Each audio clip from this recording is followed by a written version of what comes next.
Okay. Good evening, everybody. Welcome to the weekly roundup, where we talk about everything that I like to talk about. What's going on this week? We got Rambam, Tanya.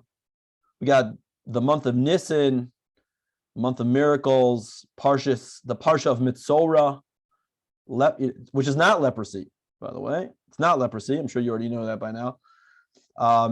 It's because when the Greeks translated tsaras, as we call it, tsaras, they called it leprous, and then eventually it just got translated to leprosy, but it's really not leprosy. And we got what else we got going on this week? We got some interesting halachas, and we'll talk about it briefly.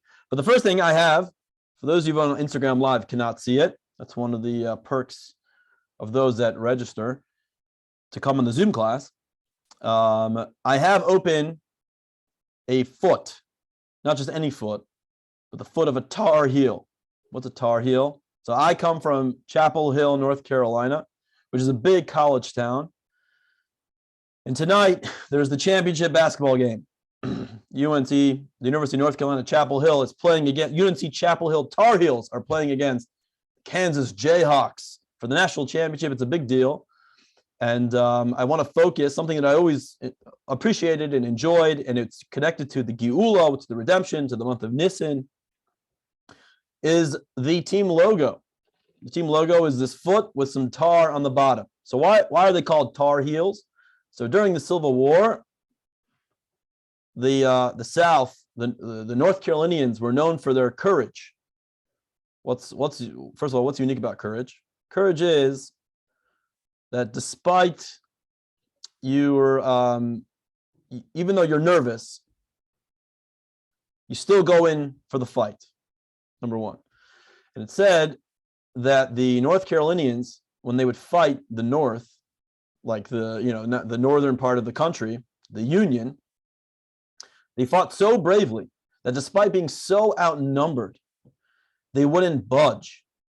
And it scared the Union soldiers that it was, even if it was like 100-1, that one lone soldier would stand there and fight until the end. It was as if they had tar on their heel. They would never back down and run away. Now, tar on their heel, that's the story. But the heel, the Kabbalists say that the name, what we call the generation before Mashiach's arrival, the arrival of Mashiach, Ikvesa de Mashiach. They're called the heels of Mashiach. The Jewish people, why the heel? The Jewish people are considered, according to the Kabbalists, were one body. And the earliest generations, the generation of Moshe, they're called the Dordeya. They're the generation of knowing. In other words, they had knowledge. They could appreciate godliness on an intellectual level. They could see it. And then as the generations went on, lower parts of the body were activated, so to speak. So then you had the generation of, like, let's say, the noses, whatever that meant. The generation of the heart. They were more emotional generation. Until you get to the lowest part of the body, part of the body that feels the least amount of anything, it has no least sensitivity to anything, and that's the heel. That's why we're able to walk on the heel. But it says in Chassidus, Mashiach will come when the heel will appreciate godliness just as much as the head and the eyes and the heart can. So even though we are this generation, that's like the heel. We have this complete insensitivity to godliness. We don't perceive godliness at all. Now, perhaps at times, we know there are times when we do and when we don't. There are times when your heel could feel pain. There are times when your heel can jump for joy, could feel the emotions of the body. You can start jumping for joy, but nevertheless, on the day-to-day basis, it's the least sensitive part of the body. That is the generation of us. We are the heel, but yet we will not turn back. We will move forward, march forward with courage, despite perhaps times we don't have clarity. We don't think things are going to work out the way they're supposed to. or at all. We have no idea where things are going. We have tar on our heel. We stay put, and we continue on with the mission. And with that, I wish my hometown team wins the national championship tonight, which will take place. Tip-off is in an hour, so in an hour and a half. So I will do my best to conclude the class before then. Just kidding. It'll be done well before then. Okay, so moving on, and I think we'll circle back to that in a moment anyway. Okay, so what do we have going on this week? Let me pull out my notes. That's right, I have notes, so I don't stumble. So Tanya this week speaks about something very interesting. Oh, I want to just mention one more thing. It says that Rav Bana, who was a Tana, a Tana that's not really spoken about very often in the Gemara. He said he walked into the Maras HaMachpelah. He walked into the cave of the patriarchs. And he saw the heel of Adam. And it said it showed the heels of Adam, and they shone like two suns, showing that Adam, which was all of our souls come from Adam, even his heel was just as bright as any other part of his body. It was completely permeated with godliness. And just like the head cannot go anywhere without the heel, it cannot. It's just as important as the head. Perhaps it's not the control center, but it's what carries the entire body to where it needs to go. And I just want to mention one last thing from the Gemara. It says, "Hakol hoylech acher achitim." Everything goes according to the end. Who gets the credit at the end of the day? You have a relay race. So according to Kabbalah and really according to the Gemara, you have a relay race. You got 4 people running a race. Who gets the credit for winning the race? The last person. The last person is the one that gets the most credit. Kol hoylech, everything goes. Acher, according. Kol hoylech acher achitum. Achitum, till the end. Everything goes according to how it ends. It's all about how it ends. We don't care where you start. We care where you end. And so that's us, baby. Bring it on home. All right, so this week's Tanya. What do we got going over here? So Tanya speaks about the wings of mitzvahs. I became more observant in 2005. So I know television up until about 2005. Everything after 2005, I really don't know too much. So that's like almost 18 years ago. I remember a commercial about Red Bull. And it said, what is it about Red Bull? Red Bull gives you wings. So here are the wings of mitzvahs. What does that mean, the wings of mitzvahs? The wings of mitzvahs is, the Tanya asks a question. Can you do a mitzvah without feeling anything? What if you do a mitzvah without feeling any love or awe of God? You just do it by route, because I did it yesterday, as we like to say in Chassidus. I do it today because I did it yesterday. Have you still fulfilled the mitzvah? So according to, you put on tefillin or you light Shabbos candles or whatever it is, and you don't even think about it. You just do it. You have fulfilled the mitzvah. However, the energy, the soul of the mitzvah, it doesn't soar up. What does it mean, up? So just like you have the thought process of you, it says a man is a mipsari echelika. It says from God, King David says, from my flesh, I can perceive God, which Kabbalah explains that by understanding the human psyche, you can appreciate how God interacts with the world. So just like how we have action, we have speech, which communicates what we're thinking, but yet it leaves us. It's not really part of us. And then we have the world of thought, which is inside of us. And then we have the world of emotions. And then there are even deeper places within us, the world of desire, the world of will. Those are called deeper. Those are deeper parts, and those are higher parts of you. Deeper parts of you. Higher because they're closer to your soul. That's higher, that's deeper. Those things are synonymous with each other. Says the Tanya, when you do a mitzvah without any love or fear of God, there's no wings to push the soul, the mitzvah deeper and higher into the world of Yetzirah, the world of Bria. If you're a special tzaddik, you can get up to the world of Atzilus. And what's the power? Why do we care about that? Because it has a greater effect. The deeper it goes, the higher it goes, the greater effect it has upon the world. or has it upon us. Not just the world, like our physical world, like Earth, but all the worlds, the entire, when we say world, we mean creation, the created creation, all the worlds, everything that's included. Just like you have the world of thought. I may not be able to point to what you're thinking or like the world of thought, but I can tell when you're thinking, because you go like this sometimes, or maybe like this, you make some sort of gestures with your eyebrows or something like that. You can point to your own thoughts to a certain extent. Perhaps you can quantify an emotion, but then the deeper you go, you can't really quantify your desire for something, your will for something, your essence. You can't quantify it. However, it affects your body equally. It has an effect upon the whole entire world. If you can tap into that part of you, you can do anything you want. You can make your feet dance. You can do whatever you want. It'll block out all other emotions. It overdrives everything else that would stop you from becoming what you want to do or doing what you want to do. That's the power of doing a mitzvah with wings, with love and fear of God, because then it has an effect upon the entire world, not just for yourself, but for everything. And that's the goal in life. But the truth is, even a mitzvah done out of habit it's not so bad. Obviously, we said you still fulfill the mitzvah, but just like you might do something for your spouse or for a friend or something like that, and you might do it not because you really, you really put so much love or fear in it, but there's a certain connection there, and you don't want to harm the connection. Fear of God means fear of disconnection. You want to stay connected. So even the person that's doing a mitzvah but has no emotion attached to it, although it's a tragedy, and usually there's some other issue, there's some other blockage, perhaps too much klipa, which we'll talk about in a moment.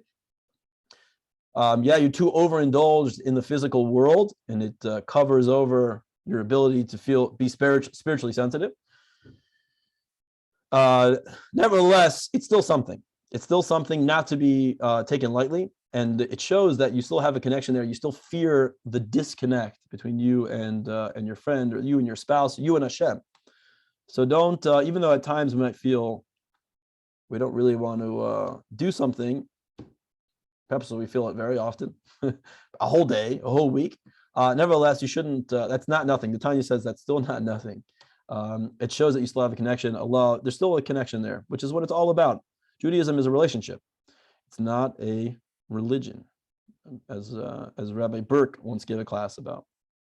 613 ways to woo your lover, Hashem. Rambam this week, 2 parts of the Rambam.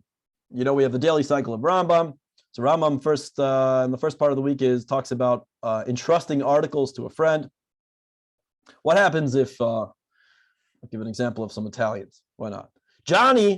Little Johnny gives little Frankie his baseball card to watch for the week while Johnny goes away. So Frankie says, yeah, sure, I'll watch it for you. But then Aunt Paula comes to Frankie and says, Frankie, want to come with me to Italy? What should Frankie do with that baseball card? He can't leave it alone in his house because who knows what might happen to it. Or I guess he could take the chance and then you have to pay for it. And he can't take it with him, according to Torah law. He shouldn't take it with him. Now, if you had made stipulations with Johnny, if you call him on the phone saying this is what I want to do, we're assuming that you couldn't get in touch with Johnny. What should he do with it? So says the Torah, Frankie should go to the Beis Din, or he should go to an escrow company, perhaps pay a fee and have the escrow company take care of it. But nowadays, it's not really such an issue because you can just text or call somebody.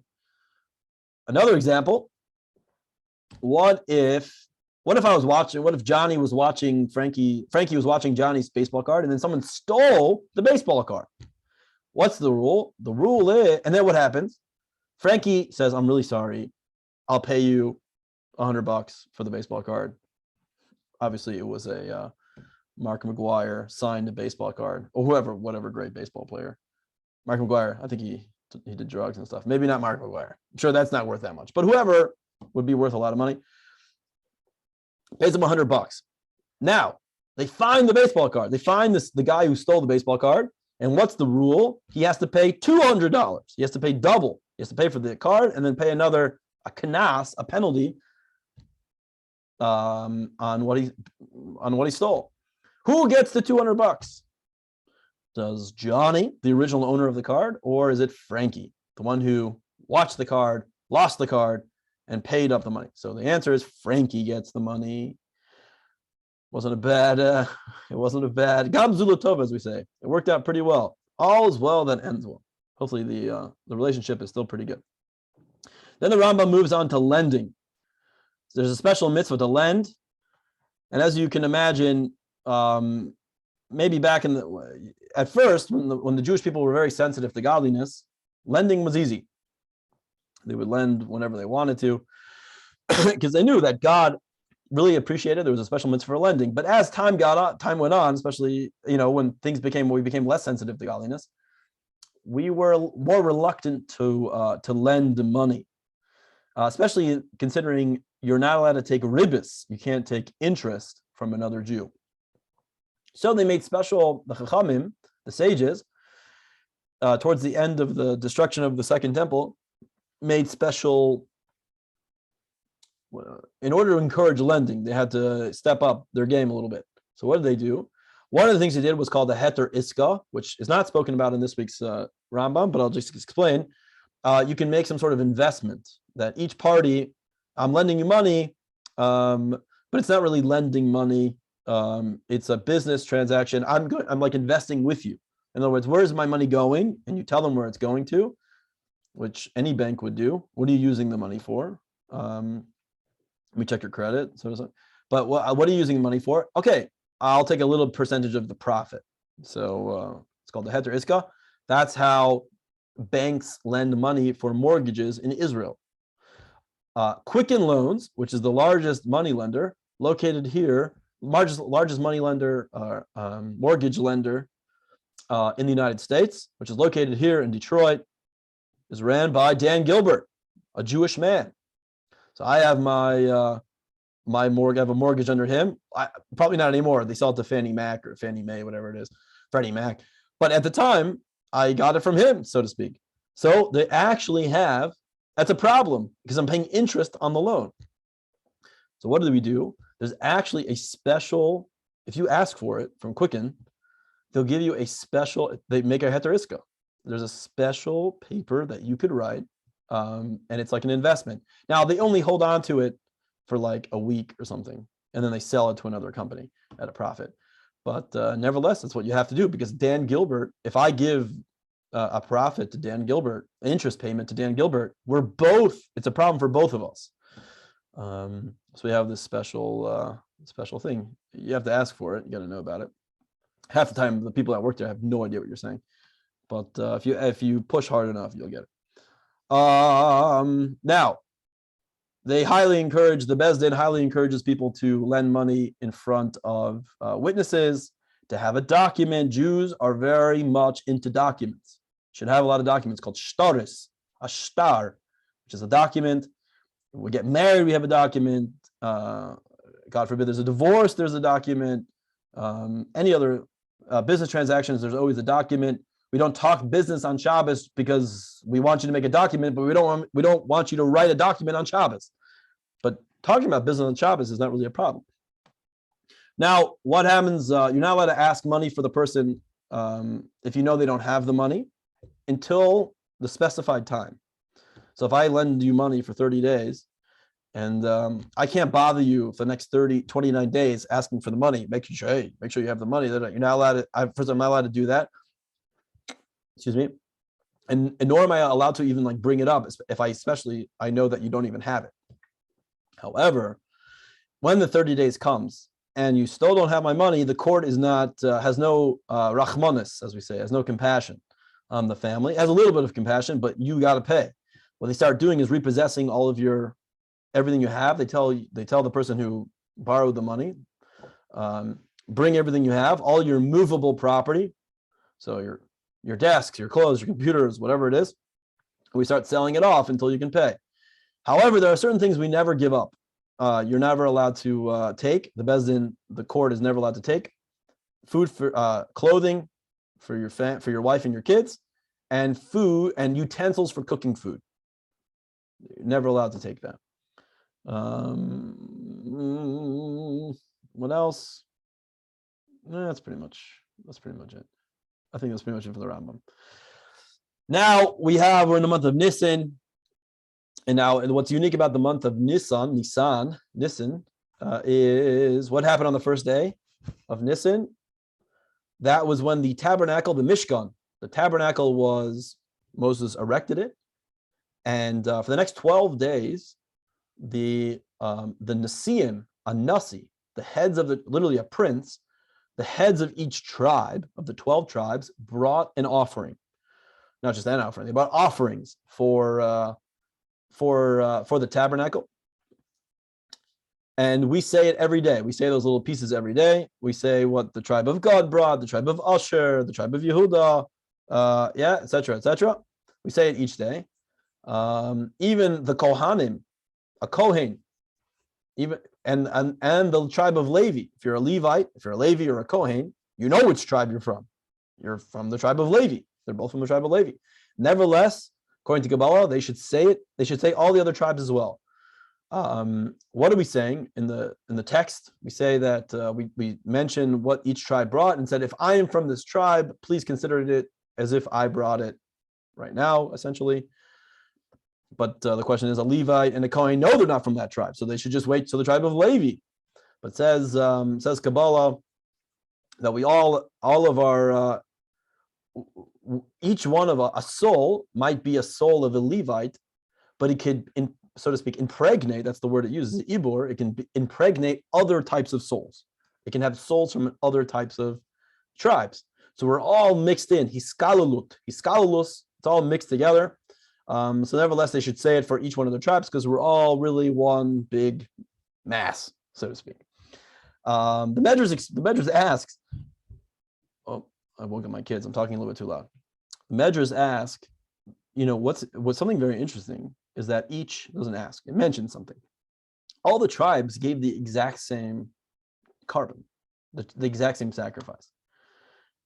So why didn't they all just bring it on one day? Why did we make a big deal about each one on each day? I don't know. They all give the same thing. But God says there's something very special about that. Each tribe all the tribes might have given the same gift, the same carbon, the same sacrifices. But they had different kavanot, different intentions, mystical intentions when bringing their carbon. Each tribe differentiated from the other tribes on a deeper level, on a more mystical level. And God loved, the accompaniment, the mystical accompaniment, the kavana, as we said. That's really what's called kavana, the intention that each tribe had. That each had its own flavor when bringing the same thing, which answers a question that people often have about davening. When we pray, we say the same words every single day. What does God care about us saying the same words every day? Why? Because we feel different emotions each time we say the prayer. Yeah, you might have had a great joyful day, and you say the prayers. There's a lot of joy accompanying that in that prayer that day. You had a bitter day. There's bitterness accompanied with that prayer that day. Sadness. Just being mellow. There's certain different types of intentions you might have had. I need money, or I need love, I need appreciation, connection, whatever. Each prayer, we go through, how many emotions do we go through in a single day? And God likes to capture all of them. He likes that the sacrifice that we bring should have all of those feelings. He loves all those flavors, all those feelings, or as we call them in Kabbalah, kavanot. We don't say tachanun in the entire month of Nisan. What is tachanun? Tachanun are supplications, and there are certain formulas. Everything in Torah, all the words that we say, the sentences that are everything's uniform, right? If you look inside, why is there a siddur? Why do we read from a siddur? Let me just say whatever I want to say. Number one, you should pray all day if you can, don't go crazy, but you got to function in life. That's from the Torah. Don't think that's, you got to function in life. But everything everything's really uniform. We have a siddur. And the reason for that is, the reason why things are written the way they are, and we're very careful with trying to pronounce things correctly, is because those are formulas that have an effect upon the world. Our speech affects the world. Everything we do, you have the butterfly effect. Well, Torah claimed the butterfly effect, told us about the butterfly effect many, many years ago, 3,300 years ago. And everything you say and everything you do has an effect upon the world. Now, we try to make sure that everything is the proper vessel for the light, which means revelation, that energy should come into the world in the proper vessel, so it makes its proper effect. So we're very careful with the way we say certain things so that they have its proper effect upon the world. Where was I going with this? Oh, okay. So tachanun, supplications, they have a tremendous effect upon the world in terms of forgiveness. God is very forgiving. When you say these words, God is very forgiving for everything that we might have done. I love to take advantage of that situation. But the month of Nisan, the entire month, we don't say any of these supplications. Why? Because the first 12 days were a day of partying. It was like a day of Yom Tiv. Every tribe, it was a big party. They were consecrating the tabernacle with these gifts every single day. Big party. Then there was like a couple day break. And then on the 14th, there was a 1 day break. And then on the 14th, we gave the Paschal Sacrifice. That was a big part. That was a big party. And then you had the next 8 days of Passover. So basically, it was like most of the month was a big party month. So the Chachamim said, the sages said, once most of the month we're not saying tachanun, supplications, we're going to cancel out the entire month. It's going to be one big party.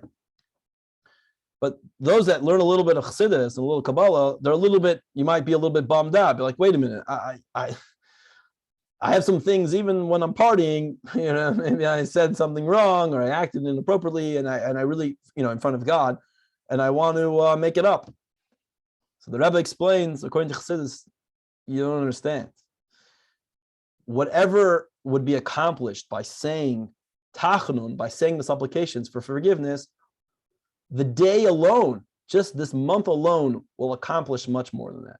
Which is the same question that we have on Rosh Hashanah. We don't blow the shofar on Shabbat. You're allowed to from the Torah. The Torah says to. But the Chachamim, the sages went ahead and said, no, we don't blow it on Shabbat because if Rosh Hashanah falls on Shabbat, we don't blow the shofar. Which is like incredible. What do you mean? It's a problem. Aren't you going against the Torah? The Torah says to blow the shofar. And we're not blowing the shofar. So the Chassidus explains, and the answer is because Shabbat accomplishes whatever the shofar was going to accomplish anyway, and even more so. So you don't lose out. There's really nothing to be gained. So basically, by blowing the shofar on Shabbat, there's nothing to be gained by saying tachanun. You're just the day itself, a month itself will take care of all that. Then we have Shabbat Sagado this week. It's called the Great Shabbos. The Shabbos before Passover is called Shabbat Sagado, the Great Shabbos. Why is it called the Great Shabbos? First of all, my grandmother, who's 97, Zol sei gesund, she should be well. She once told me that her Ufruf, the Shabbos Ufruf, the Shabbos before she got married, was Shabbos Sagado. Perhaps she got married, I don't know, on a Sunday. I don't exactly know. You can ask maybe my father knows or no. She got married the Shabbos. So Shabbos Sagado was her Ufruf, was when her husband gets an aliyah to the Torah, and she has a bit of a party, and it's a big deal. So very special. So that's number one, why it's called Shabbos Sagado. Just kidding. That's not really the reason why. It's called Shabbos Sagado for a few reasons. Number one, the first mitzvah that we were ever told as the Jewish people. Now, not something that should be forever, but just for the Jewish people that lived in Egypt at the time. That was given on Shabbos, on the 10th of Nisan. The 10th of Nisan was our first mitzvah. What was the mitzvah? Take a little lamb, tie it to your bedpost for 4 days. And then 4 days later, you're going to shecht it. You're going to slaughter this lamb. And its blood you'll put its blood on the doorpost. You should eat the meat. As I like to mention, you cannot be a strict vegetarian if you're Jewish. Especially, maybe nowadays you can, but when the Geula happens once again and we have the temple, It's not going to happen. We got to eat. There's certain times of the year we have to eat meat. And one of them is the Paschal Sacrifice. Now, you just have to eat a little bit, but you have to eat it nevertheless. So they were given the commandment, take a lamb and tie it to your bedpost. That was our first mitzvah, kind of a bizarre mitzvah, right? Tied to our bedpost. What is that all about? So what is that all about? Why did we take this lamb on the 10th day of Nisan, which was a Shabbos, and we tied it to our bedpost? So one of the main reason, the very simple reason is the Egyptians, what God saw, what would happen is the Egyptians, the lamb was a god to the Egyptians. And they saw these lambs, and right now we're holding a year, it's a whole year past. We just had 9 plagues. The Egyptian people, the economy in Egypt has been completely decimated. The Egyptians are freaking out. They have a king, Pharaoh, who is just off his rocker, obviously. And they're very nervous. They see the Jewish people bringing a lamb to their house, and they're like, what are you doing with that lamb? They said, oh, well, we're tying it to our bedpost for 4 days. And what's going to happen is we're going to slaughter the lamb. We're going to put the blood on our doorpost, on the mezuzot, on the doorposts of our house. And the angel of death is going to fly over all the homes and kill the firstborn Egyptians. Have a nice day. The Egyptians, the firstborn Egyptians, were flipping out. And they went to Pharaoh and they said, you got to let these people go. And Pharaoh said, no, no, no, I will not let them go. And they said, if you don't let them go, we're going to fight you. We're going to kill you. And Pharaoh said, bring it on, baby. And what ended up happening was a massacre of the firstborn Egyptians versus Pharaoh's army. And Pharaoh's army was really wiped out. The firstborn were wiped out. And a lot of the firstborn Egyptians actually died on that Shabbos.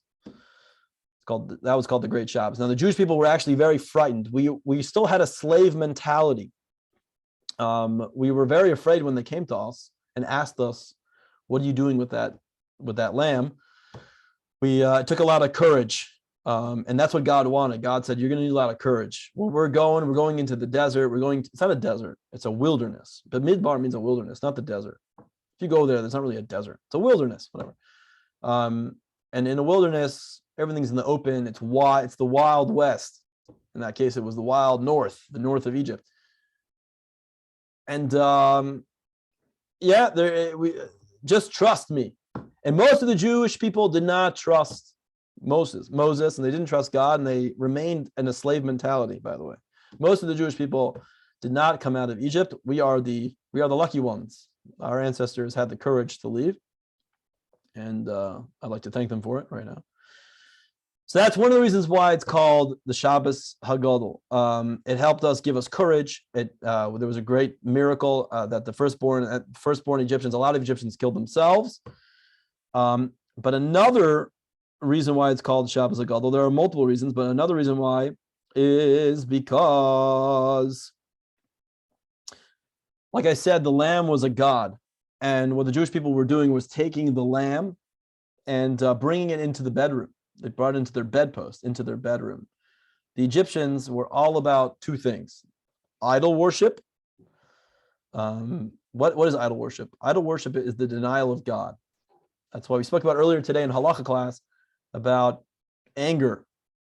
Why anger is considered idol worship. It's considered idol worship because you're saying when we get angry, we're basically saying that God is not in control, that what's happening is it's beyond God's control. And so therefore you get angry, and that's anything that denies the existence of God is considered idol worship. Obviously, that's a very high level, but it's what we work towards. But nevertheless, it represented their gods, so to speak, and also decadence. The bedroom, sexuality, immorality was like, the Egyptians were all about that. And so what we did was we took their God, we had courage, we took their God, and we brought it into their most sacred place, which to them is the bedroom, in a very negative way. And a place of immorality. And we also got caught up in the Jewish people always get caught up in sexual immorality. as the Torah will attest in the future parshiot coming up. But we're in that place. That's where we slaughter everything. That's where we take, the ultimate representation of everything wrong in the world. We stare it in the face with courage, which takes tremendous courage, and we slaughter it there, and we keep it there, and we stare at it for 4 days. What do? We brought it on the 10th, and then we didn't slaughter it until the 4th. We look at it, and we find everything wrong with it. We breathe it, we sense it, we touch it, and you mix into it, and you're like, this is disgusting. You become revolted by it. And then we slaughter it on the 14th. We slaughter it up for the sake of God, and we share it with other people, because we're not about just serving ourselves.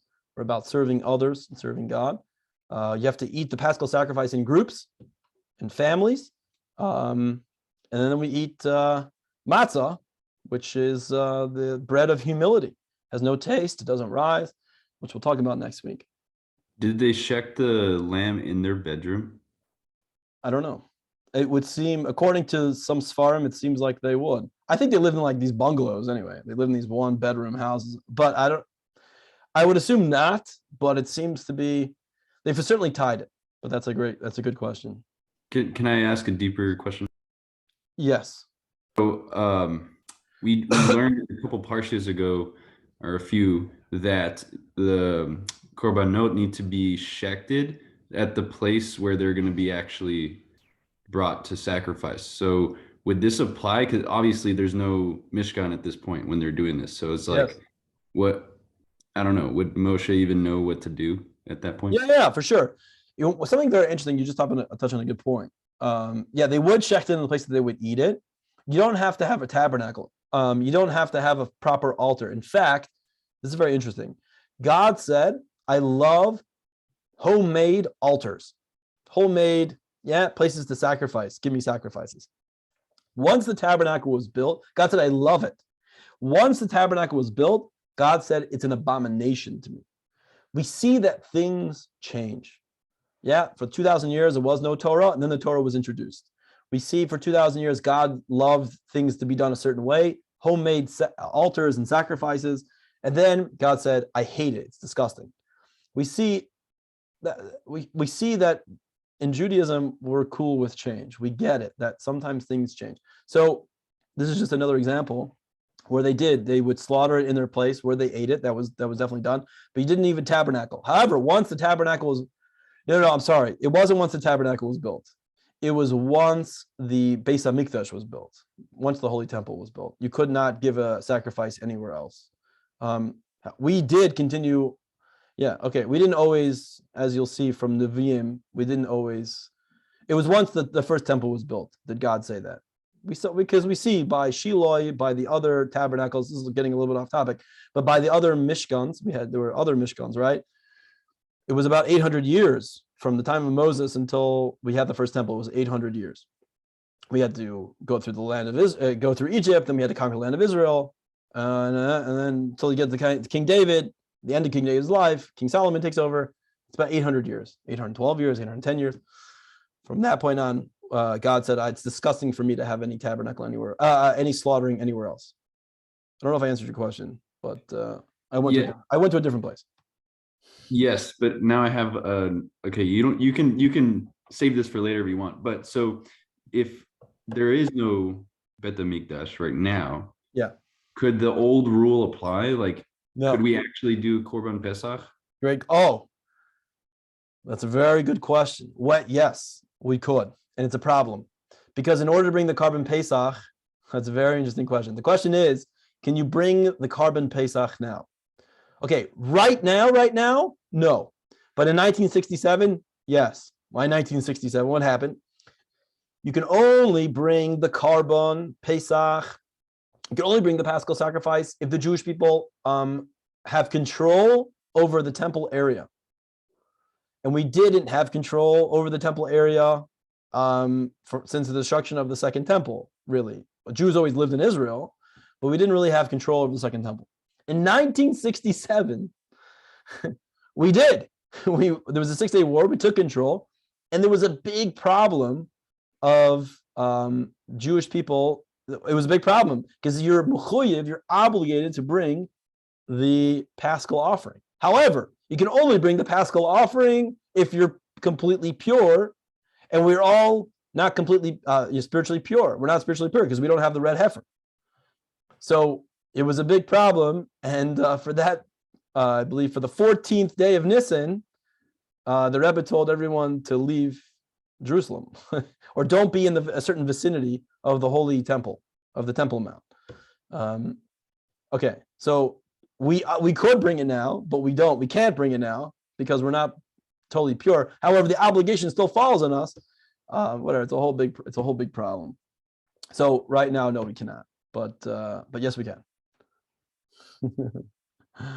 I don't know if that makes any sense, but that's what happened. No, but it's okay. I'll take it. Okay. To answer your question, right now we cannot. No, we cannot. But we cannot. We'll just keep it at that. Okay. Moving into, I'll talk to you about it after. This week's parsha is the parsha's Metzora. I'm not going to get too much into it. It was really in last week's parsha. This week we talk about how does a Metzora, one who spoke lashon hara, spoke negatively, how does it become pure? Crazy stuff. It's a chok. It doesn't make any sense about how to become pure. He's got to bring cedar wood. He's got to do a whole bunch of stuff. He's got to shave all of his hair. A woman also, she's got to shave all of her hair. He's got to shave his beard, shave his head. She's got to shave her head. And then she has to bring a carbon. Whatever. I'm not going to get so much into that. It's a bit technical. But I will talk a little bit about what is a Metzora.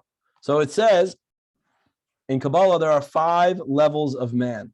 There are 5 levels of man. Ish, Enosh, Gever, Adam, and no, somebody help me. Well, okay, it'll come to me in a second. I just blanked on it. There are 5 levels to describe what a man is. The lowest level is a Enosh, and the highest level is Adam. Adam, because Adam literally means Adama La'elyon. Kabbalah explains Adama La'elyon means the one who's similar to God. The Elyon, the elevated one. Adama La'elyon. It says about a Metzora, a person who has tsaras, this weird skin disease that where your skin turns white and your hair turns white, or your hair turns red, or your skin turns a dark color. Yeah, it describes him as an Adam, the highest level. So we know that the only way a person can get this skin disease is by being the highest level of a person, which is the level of a tzaddik. Only a tzaddik can do it. What happened? What happened was, we see 2 examples in the Torah of a person getting tsaras. Moses got tsaras because he talked bad about the Jewish people when God was trying to convince him to go down to Egypt. He said, "What do you mean? I don't know if they're so worthy." Boom, he got tsaras. And then Miriam got tsaras when she found out Moses was celibate, and his wife was upset about it. She spoke negatively about Moses, and she got tsaras, which was very embarrassing. Whatever, it was very embarrassing for her. So we're talking about levels of tzaddikim over here, not just regular people. So it's people but they all had good intentions. And they had the highest level of connection to godliness, but they misspoke. And it really comes from ego. It stems from ego. It says that in Kabbalah, it says that there is a cutting off of a flow of chachma. Chachma, which usually translated as wisdom. Chachma refers to bittul. Chachma is bittul. Bittul means nullification is the word, but it's when you're completely given over to the mission. You don't think about yourself. You don't think less of yourself. You think about yourself less. Once heard Shay's Taub tell me that if I bring it. You think about yourself less. In other words, you're more involved into the mission. You're more given over. You're not thinking about yourself. You're completely involved in the concept, the idea, or the whatever mission you're involved in. That's chachma. It's the pure godliness. It's the pure connection. Then you have bina, is when you're starting to mix in. You're starting to mix in, apply it to your own life, which has to happen. And then das is when it actually connects into your emotions. You feel it physically, and it changes you. Chachma and bina are over here and das is in your heart. The problem is you have what's called the Metzora Hagaron. You have this little narrow neck over here. It says that, yeah, you can understand and appreciate something. Yeah, why? I once had a doctor. It was like, I don't know, I had some weird skin breakout disease going on. It freaked me out. So I went to the doctor, Dr. Weiss, and smokes 5 packs a day. He's probably, I don't know, 200 pounds overweight. And with a cigarette dangling from his mouth, he says, I know what's wrong with you. That's fine. And he could tell that I wasn't so convinced. I was staring at him. And he said to me, look up there. And he showed me on his wall, he had 2 degrees from Harvard. He had Harvard undergrad and Harvard Medical School. He goes, does that make you feel any better? I said, yeah, actually, it does make me feel better. And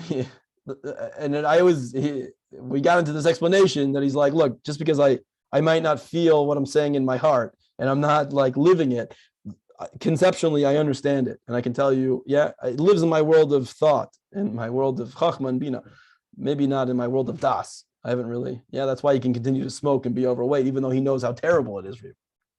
Yeah, why? Because we have this little neck. We have this, what's called the Metzora Hagaron in Chassidus, the narrow passageway to try to get something conceptually that you can appreciate conceptually and bring it into your heart, into your emotions. That's a big jump. It becomes very narrow, you gotta like push it down. You gotta really beat it down to try to get it down there. It's not so easy. Why did I get into this? Oh, so it says about a person with tsaras, they cut off the chachma, the pure connection, that pure, in other words, the pure godliness. They cut off that flow. And why? What cut it off? Their ego. Their ego cut it off. They mixed their ego in a little bit.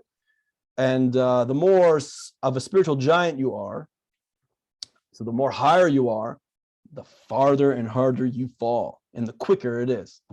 That's why it says going a little off topic, but that's why if you like, I know a lot of you like Kabbalah.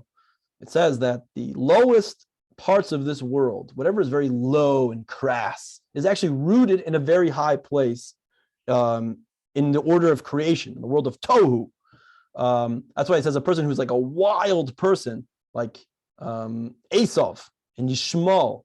Why did their parents spend so much time with them? Because they saw that even though how crass and low they were rooted in such an incredibly high place. They came from an incredibly high place. But the problem is, the higher you are, the farther and harder you fall when it's time to fall. So they fell very low and very far, but that's what's unique about a tzaddik. A tzaddik can see the potential. You can see where you came from, where the root is, and you can go back up there. So they would fall pretty hard. Now, the rest of us, we can speak a little Lashon Hara, God forbid, but we're not going to break out in any tsaras.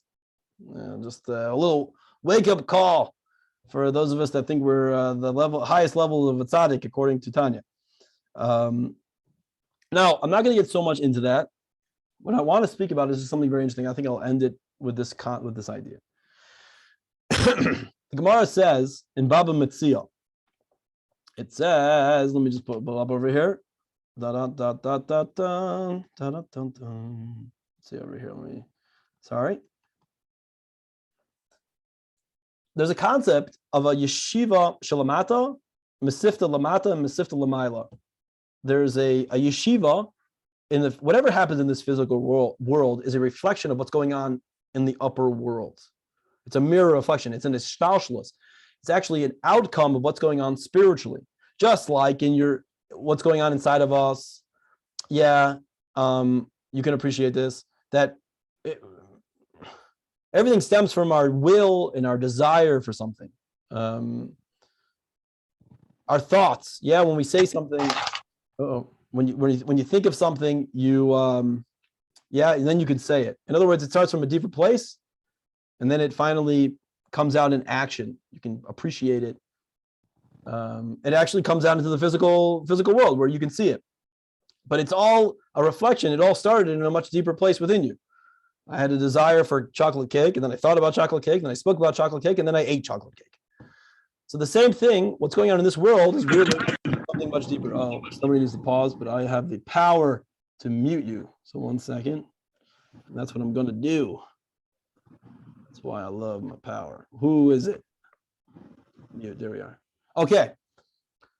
So it's a reflection of something much deeper. So there's a Mesifta Derikia.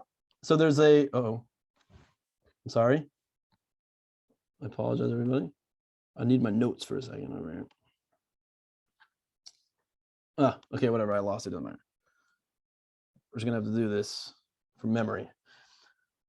So there's a question in the Gemara of what happens when the Torah says that a person, if the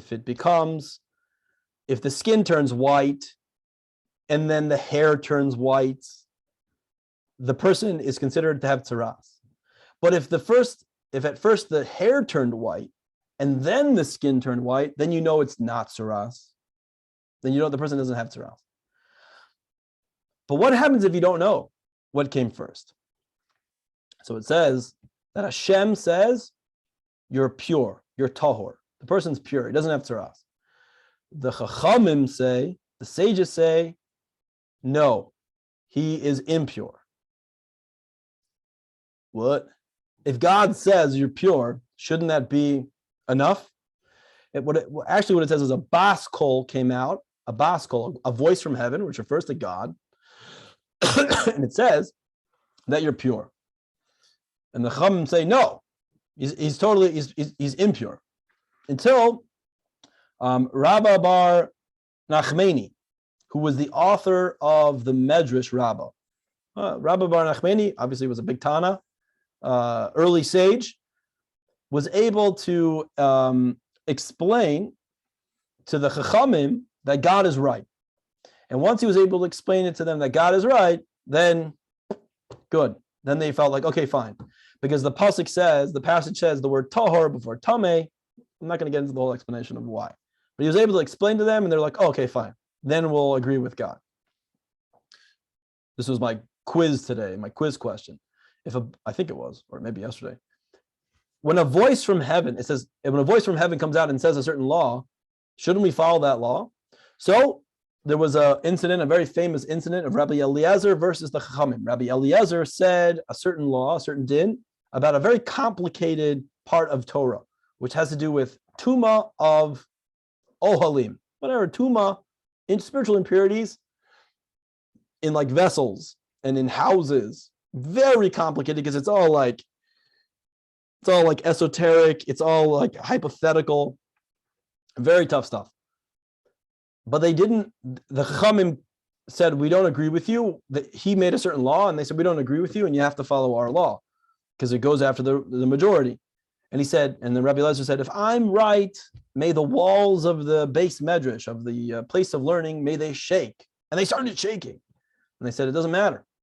We're still right. And he said, may the waters of the world, the waters of the river turn backwards, and the waters of the river turn backwards. And they said, no. And there was another thing that happened. And then finally he said, may the voice from heaven come out and say who is right. And then a voice from heaven came out and said, Rabbi Eliezer is correct. And the reply of the Chachamim, of the sages, was a very famous reply. It says, quoted from Devarim, Torah loi bashemayim hi. The Torah was not given to the heavens. The Torah was given to here to us on earth. In other words, Rabbi Eliezer, you may be right, but we don't understand it. We don't understand your reasoning. Rabbi Eliezer was a super genius. And yeah, you ever meet these people? They understand everything quickly, but they try to explain it to you. It's like beyond you. You have no idea what they're saying. So the Chachamim said, listen, we recognize that you're a genius, but the fact that we don't understand what you're saying, the reasoning behind it, we can't hold by you. We have to just go with our own. We have to go with our own reasoning. And so that, which is a very powerful idea. That's why I said, I think my question was, what if an angel comes and tells you a certain law? You still have to go and ask a rabbi. Is this true? Do I have to follow this or not? Because the Torah is not in the heavens. The Torah is here on earth. It has to be understood and appreciated by an earthly being. So Rabbi bar Nachmani explained God's reasoning. Once he explained God's reasoning, then the Chachamim appreciated it and they agreed with him. There's a very famous question. I'll just end on this question. We had very often we'll have sages who will ask a question, or not even a sage, a Gaonim or certain sages. Keep it simple. They would ask a question and then they would go to sleep and then they would wake up with the answer. Really, it should be a problem to follow if they wake up and all of a sudden they say, oh, I have the answer. How could we possibly follow their answer? It says that the part of the soul goes up to heaven and whatever. Basically, if you follow Kabbalah, they basically figured it out while in heaven, whatever that means.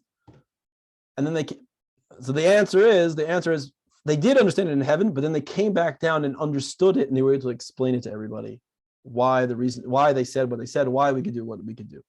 So you have to understand the power, young man, understand the power you have in your hand, as it says. You have to understand the power that we have. Our very first mitzvah that we had as a Jewish people is establishing the calendar. That's our very first mitzvah, a calendar. Who cares about a calendar? Well, a calendar is tremendous because anybody, especially if you understand Kabbalah, we decide when Yom Kippur is. We decide when Pesach is. We decide when Rosh Hashanah is. What do you mean? How can you decide? How can we, especially these people, how can we decide when things are going to be? No, because the power was given to us in the physical world, in this very crass and material world, to establish God's presence here. God gave it over to us, and the angels are more jealous. But we have to understand and appreciate exactly what we have. It's an incredible gift. That's why it's called Matan Torah, which we'll have in about 60 days. Matan Torah, the gift of Torah. It's an incredible gift. We should take advantage of it. Any questions? What's up? Sorry. Are you there? I thought someone else was going to say something. But, Oh, sorry. No, I got this right. So you mentioned like there's a principle of we need to understand a mitzvah before like accepting it, or is that halacha? Halacha. Allah, not a mitzvah. Allah. If I said mitzvah, I made a mistake. Halacha. Allah. What's the difference between mitzvah and a halacha? Mitzvah is one of the 613 mitzvahs given by God, and to Moses while at Mount Sinai, and then plus the 7 mitzvahs of the sages, and then laws are things that develop over time. It became a law to not eat milk and meat. Chicken and milk together. According to the Torah, you can have chicken and milk together, but they made it a law that you can't. So that became like a law. Yeah, because as new technologies came about, there's a law you can't turn on a light on Shabbos. As new technology came about and things changed, we had to make new laws. There are customs. There are certain customs also, like there's no problem of having rice on Passover. Sephardic don't have the custom of not eating rice on Passover. They eat rice on Passover. Ashkenazim do not eat rice on Passover. However, to have rice in your house as an Ashkenazi is totally fine. It's not chametz, but it's a custom for us not to eat it. But then we have certain laws that we can't do on Passover. Like first time to Passover, you can't have any, interesting law. I'll tell you an interesting law. You can't have roasted meat. You can't roast meat on the first night of Passover because it's too similar to the carbon Pesach, the Paschal Sacrifice. You can have it the second night, I think. And for sure the rest days of Passover. But the first night for sure you can't have it. That's a law. It's not a custom. Anyway, that's the difference. So if heaven comes out and says a law, no. Law is for us to figure out, not for you to tell us what to do. Rabbi? Yes. You mentioned the term of Ibor and the concept that I've heard a few times, but it doesn't make much sense to me. Like, what are you specifically saying? From what I heard you say was that there are other Jewish souls that can inhabit a Jewish living person for some time. In the world of souls. Okay. Yeah, I don't. This is what it says in Kabbalah. So obviously, it becomes a little very sublime and esoteric. But a soul could, just like a human can give birth to another human as a separate entity.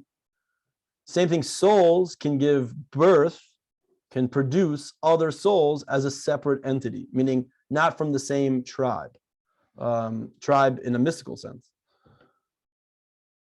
That's what it says. I think actually Rabbi Schneider is going to talk about it on Wednesday because he just gave a class about it. You're saying that souls that that have been given birth can come down to, or do they stay in that realm of souls? Well, that's a good question. Do they come down those? I mean, I'm assuming it means, you know what? I don't know. I have to look more into it. I know it from Chassidus, and it mentions it briefly in Likutei Torah from the Alter Rebbe. But I have to look more into the Zohar, exactly what. I don't even think it's from the Zohar. I think it's from Sifrei Kabbalah. I think it's from the Arizal. So we have to look in the books of the Arizal to see it. I'll find out about it. Can I make a recommendation? Yeah. Rav Dober Pinson has a great shir on reincarnation and possessions. Like that's not what they're called. Like I'm calling them possessions, but like basically like that. Yeah. No, Dover Pinson for sure would definitely know. Yeah, it's YouTube. It's like an hour-ish long. That'll answer like all your questions, Vilma. I love Rav Pinson. He's my friend on Facebook, and I bought a few of his books, and I love listening to his shir. Yeah. I'll look for it. He has a bunch on YouTube. Yeah. He's your friend on Facebook? That's amazing. I have many Chabad friends on Facebook. I don't even know who these guys are, but then I learn about them, and they're awesome. Oh, yeah. Okay, awesome. Well, thank you for that. And good plug for Rabbi Pinson. He deserves it. The man works hard. Any other questions? Okay. Oh, my father was on. You guys see David Sulfan? That's my father. Okay. See everybody. We'll go Tar Heels. As we know, as we said, it's all about the heels. So yep, Franklin Street's already busy. Yeah, Franklin Street is the main street in Chapel Hill. That's whatever, in case you guys want. They're like, half these people are not even from America, so they don't even know. But I didn't tell you, you're not from America either. Okay, thanks a lot. I'll see you guys tonight. I mean, I won't see any of you tonight. We'll see you later. I'll send you pictures on here. Okay. Thank you. Okay, see you guys. Thanks, Rabbi. Bye. Good night. Great class. Yeah, Pesach Baruch. Thank you. Yeah, see you. Thank you, Arsene.